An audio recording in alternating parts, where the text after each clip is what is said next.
Hi everyone, I'd like to welcome you to the beginning of some Quantum Badass videos. And I just want to tell you that when you see my Quantum Badass videos, I'm going to be actually giving value for a change, because you're used to me coming on here and making jokes, right? Single Ladies Rock is funny and I like to make jokes and post music. I also find that extremely valuable because when I'm doing it, I'm laughing my ass off, always. And I'm hoping that I'll give you a laugh too. That's why I post them. And you know what? Nothing will raise your vibration quicker than laughter. Nothing. So I'm actually adding value. I'm just sliding it through. So I'm not going to stop doing that. But not everyone is interested in looking at the same things. So I'm going to tell you now what they are about. And I'm talking about science and probably going a bit metaphysical for some people.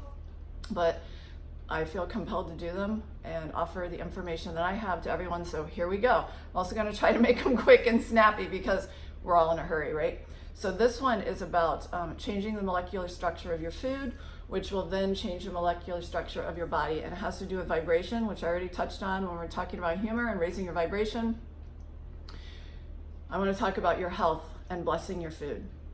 Most of us have been raised from the time we were kids to sit down and have a meal, and we say a prayer and we say thank you. And I understand a lot of you guys have totally different religious beliefs.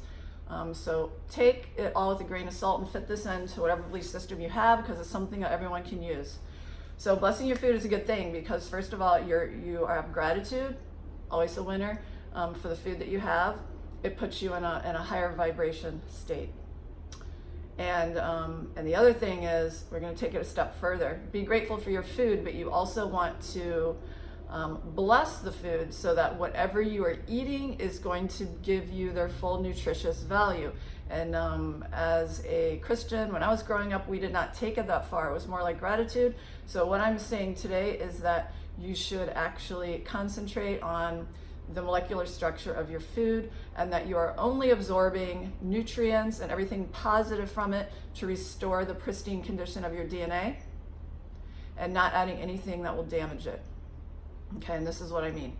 You would think that you're eating this, that it's an organic apple, right? And that this is the most pure, healthy form of food that you can eat. And in many ways it is. However, if everything is vibration, you have to realize that every single person that touched this, every encounter of any living being with this apple, has left an imprint on the apple. And many people believe that pesticides are the worst thing that they can consume when it comes to produce, but actually the negative energy is worse than that. And you know, you can argue with me all day long. I get the information that I get. I'm sharing it with you. If you don't believe, you should probably exit right now. And those of you that still want to hang with me just for the heck of it, that's fine. So it's really important that you take your food and you hold it. And you can ask God or your guides, your angels, whatever it is you believe, to bless the food and have gratitude that you have it. That is indeed a blessing. But you also need to surround your food with white light. Picture it circling around it and cleaning it, and you can actually repeat the words in your mind. You choose your words carefully because you are changing molecular structure. You are a creator, and every thought and every word that you say will create what you are about to put inside your body. Okay, so you don't need to be paranoid, but you might want to have a little run through before you get started with this so that you say the correct thing.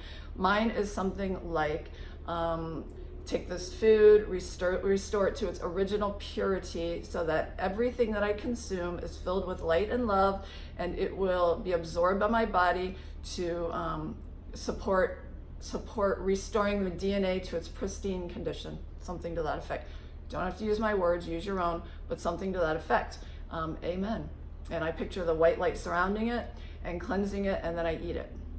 Now, you can actually do a test, okay? And I suggest that you do, where you can taste it before you bless it and taste it after you bless it.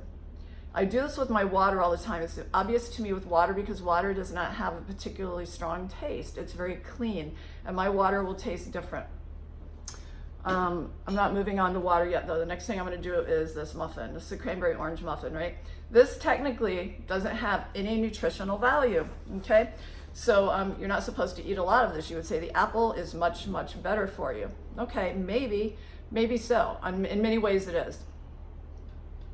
But if you have a mother or grandmother or a little old lady that lives next door and you're not feeling well and she bakes you some of these, right? And you're like, oh my God, that's awesome. And you just want to eat all the muffins. And you eat all the muffins, and I'll be damned if you do not heal like the next day. You're feeling better by that night. Now, how is that possible? You have like put a bunch of crap into your body.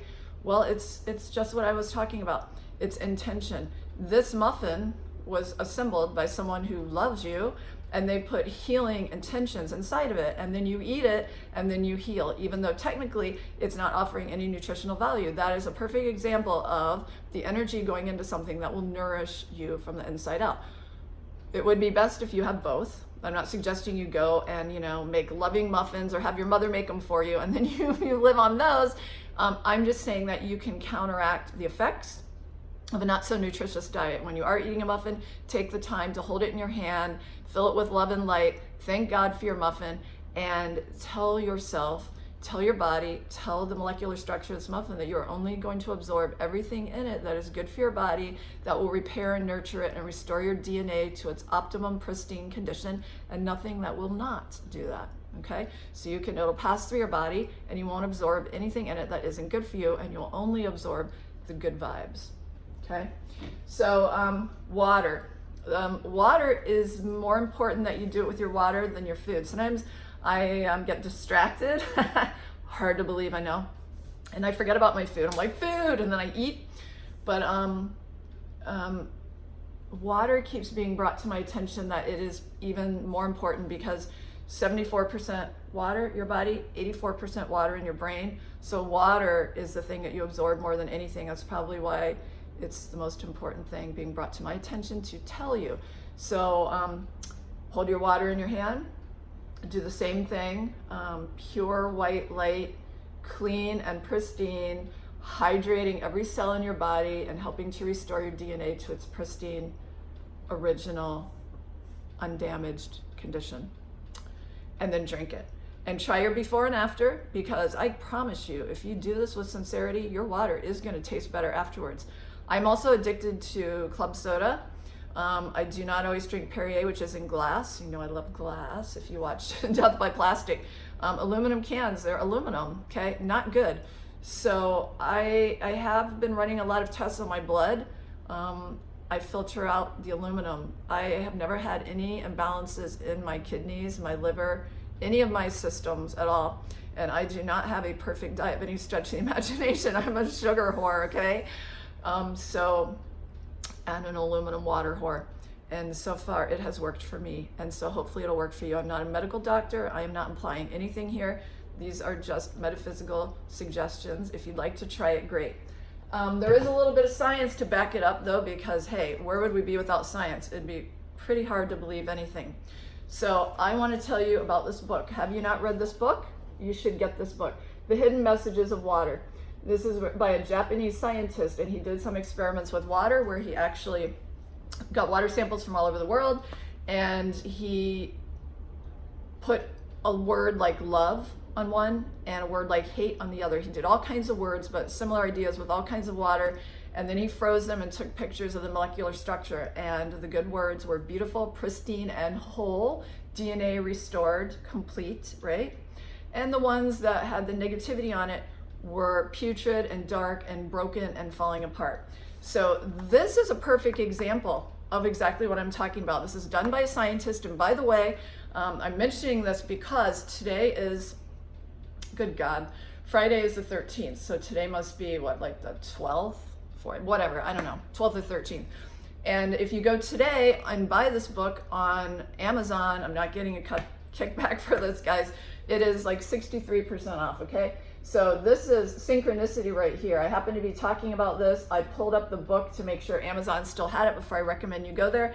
And voila, there it is, 63% off. If you have any interest in this whatsoever, go ahead and get this book. If you have someone that you would like to teach this to, get them the book, because what I'm saying sounds a little crazy compared to the way most people operate on the planet right now, and that's okay.